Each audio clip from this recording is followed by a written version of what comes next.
ሰገን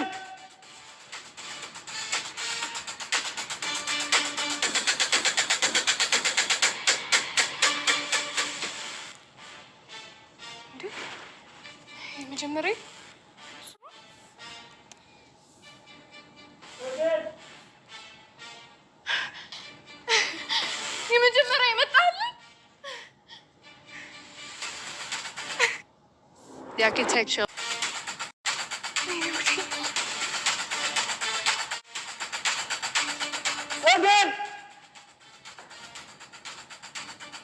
ሰገን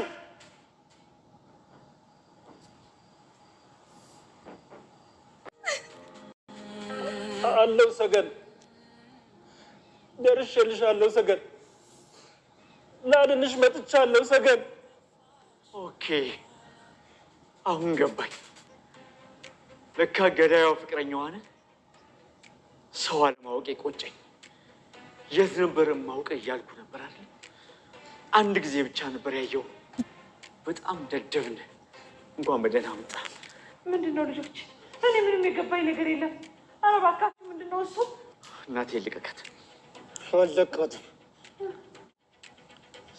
ይኸውልህ አንድ እርምጃ በትጠጋኝ የእናትህን አንጀት ዘረግፍልሃለሁ ይችላል መድብል ይችላል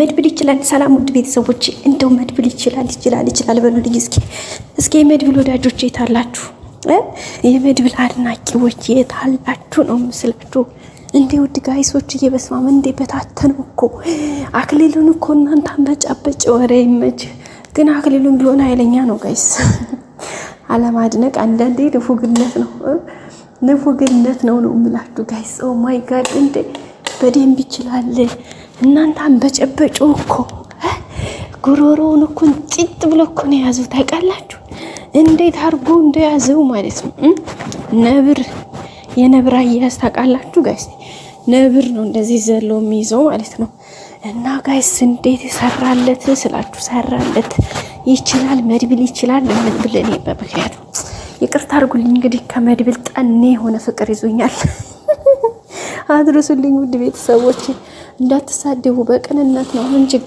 ችግር አለው አሁን ከዚህ ከመሰለው እንዴ አቋሙ መልኩ ጋይስ ምኑ ጀግንነቱ ወንድነቱ ጋይስ እንዴ እንደዚህ አይነት ወንድ ባይወደድ ነው እንደሚገርማችሁ ባይወደድ ነው የሚገርመው እንዴ ይወደድ ያልቃላል ድብነ ተደርጎ ጋይስ ብነ ተደርጎ እና ስለዚህ ምን ብላችሁ ፈልጉ ነው ባጭሩ ፍቅር ይዞኛል በቃ ጣኔ የሆነ ፍቅር ይዞኛል አድርሱልኝ በቃ በጨዋዴም ባድርሱልኝ ምን ነው ሴት ልጅ አይደለሽ ምናምን እንዳትላላጡ ምን ችግር አለው ፍቅር ያሸንፋል እንዴ ፍቅር ነው የሁሉም ማሰሪያው ሁሉንም እንትን የሚለው ፍቅር ነው ከፍቅር በላይ ምን አለ ጋይስ ምንም ነገር የለም ከፍቅር በላይ ስለዚህ በቃ ይዞኛል አለቀ ጉዳዩ እንዴ ወይኔ ጋይስ መጋኛ ግን እግዚአብሔር ይመስገን እኔ ጀግና የሆኑ ወንድሞች አሉ ደስ ደግነቱ እንጂ ደስ የሚለው ባይኖረኝ ኑሮ እስካሁን ታንቄሞች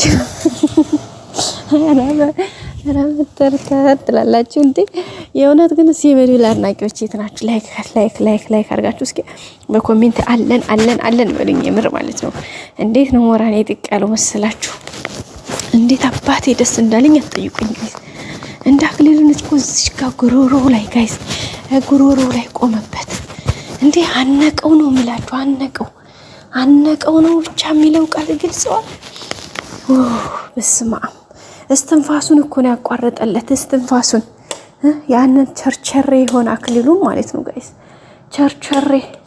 ቾርቾሬ ነው አክሊሉ ማለት ቾርቾሬ ይሄ ቾርቾሬ ማለት የዳገት ውሃ ነው የዳገት ውሃ ተረጋጋ ቦታ አያርፍም አንዴ ወደዚህ ቾርቾሬ ነው ብቻ የሆነ ታይም ላይ ፑሽ አድርጎ ይመጣል የሆነ ታይም ላይ ደግሞ ጋስ ብሎ ይመጣል አክሊሉ ማለት እንግዲህ ያ ነው እና በቃ ቤተሰቦቼ በጣም የሚገርም ነበረ ነው ምላችሁ ይገርማል ይደንቃል ነው ምላችሁ ጋይስ ይገርማል ይደንቃል ስላችሁ በምክንያት ነው እና ውዶቼ ፍቅሮቼ ማሮቼ በጣም በሚገርም ብቃት ነው እንግዲህ ስናይ ነበረው በጣም ደስ ብሎኛል እኔ በጣም ነው ደስ ያለኝ እኔ በራሴ ጋይስ ከአንድ ነው ደስ ያለኝ ምን ብዬ እንደምነግራችሁ አላቅም እንግዲህ ሰገንንም ደግሞ ከድምጽ ባለፈ በሚገባ መልኩ ከአንዳንድ እንግዲህ ከድምጿ ባሻገር የኔ ብላ ጠርተዋለች ማለት ነው። የመጀመሪያ ብላ ጠርተዋለች። እንግዲህ መድብል ሲፈልግ የነበረ ዋናውና ትልቁ ፖይንት ይሄን ነገር ነበረ።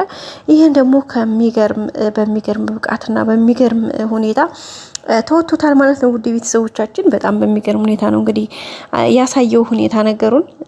በቃ ከዚህ በላይ ምን አለ ታዲያ? ምንም የለም። ከዚህ በላይ ምን አለ ነው የሚላችሁ። ምንም ሊኖር አይችልም፣ ኖሮም አያውቅም። በቃ ፍቅር ማለት ይህ ነው። ፍቅር መጋኛ የሆነ ፍቅር ጋይስ፣ መጋኛ የሆነ ፍቅር፣ መጋኛ የሆነ ፍቅር።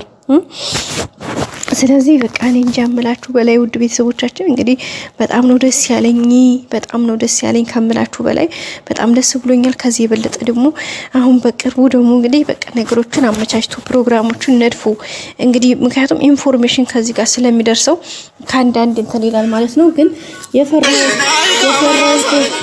የፈራሁት ነገር ምን እንደው ታውቃላችሁ ቤተሰብ?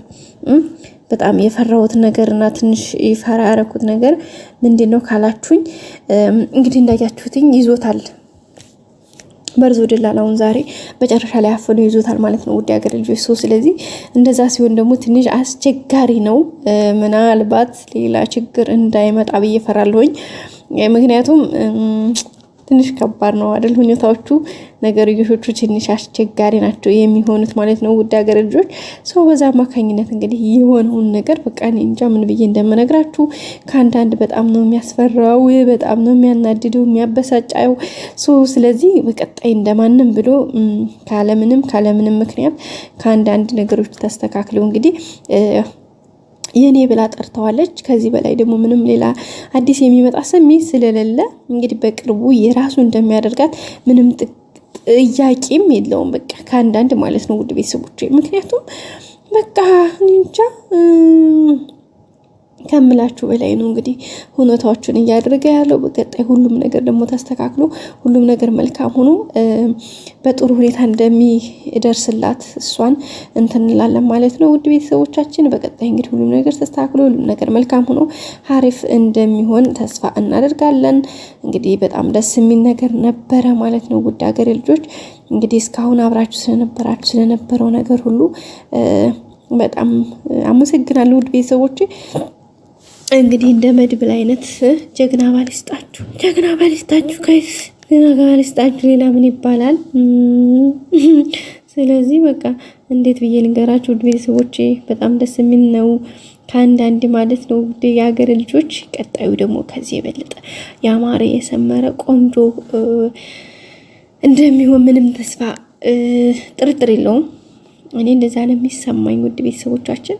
ስለዚህ ስለ ሁሉም ነገር እግዚአብሔር ይመስገን። ላይክ፣ ሼር፣ ሰብስክራይብ ያደረጋችሁ ደግሞ መልካሙን ሁሉ እንመኛለን። ስለነበረን ሁሉ ነገር በጣም አመሰግናለሁኝ ውድ ቤተሰቦቼ። ሁሌም እንግዲህ ከእኔ ጋር ሆናችሁ አብራችሁ ሆናችሁ ስለምታደርጉልኝ ነገር፣ ስለምታበረታቱኝ፣ ስለምትሰጡኝ ሀሳብ አስተያየት በጣም አመሰግናለሁኝ። በቀጣይ በተሻለ ነገር አብረን እንደምንገናኝ ተስፋ አደርጋለሁኝ። በተለይ ደግሞ እንግዲህ ሰገንን ከመድብል ጋር ሆና የምናገኝበት ቀን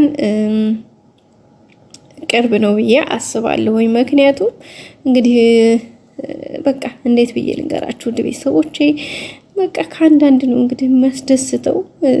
እንዴት ብዬ ልንገራችሁ። ስለዚህ በቀጣይ አዲስ ቪዲዮ እስከምንገናኝ እንግዲህ ላይክ፣ ሼር፣ ሰብስክራይብ ማድረጋችሁን አትርሱ። ሁሌም ወዳችሁ ፈቅዳችሁ ስለምትከታተሉን እንግዲህ ሁሉም ነገር እናመሰግናለን ውድ ቤተሰቦቼ።